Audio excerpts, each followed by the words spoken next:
ফেরেশতা এক এক কাজে নিয়োজিত। এক ফেরেশতা আছে মুখ দিয়ে যাই বলবেন টুপ করে লিখে ফেলে, মা ইয়ালফিযু মিন কাউলিন ইল্লা লাদাইহি রাকিবুন আতীদ। আরেক ফেরেশতা আছে মায়ের পেটে আসলেই ইনফাখু ফীহির রূহ, আল্লাহর আদেশে ফুৎকার দিয়ে যায়, তখন এই সিস্টোলিক ডায়াস্টোলিক অলিন্দ নিলয় শুরু হয়, আপনার হার্টবিট কাজ করতে শুরু করে, আপনি একটা ফুল ফর্ম বেবি হতে শুরু করেন। পড়েন সুবহানাল্লাহ। আবার কিছু ফেরেশতা আছে কিরামান কাতিবিন, দুই কাঁধে বসে থাকে, ইয়ালামুনা মা তাফআলুন, আপনি যা করেন সব আমলনামায় লিখে ফেলে, ঠিক কি না?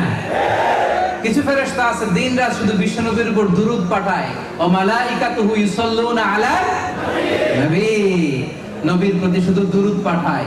আর কিছু স্পেশাল ফেরেশতা আছে ইয়াহমিলুনাল আরশ, আল্লাহর আরশের 8টা পায়া ধরে বসে আছে। এদের সংখ্যা হচ্ছে 8 জন। 8টা ফেরেশতা। কয়টা? এক একটা ফেরেশতার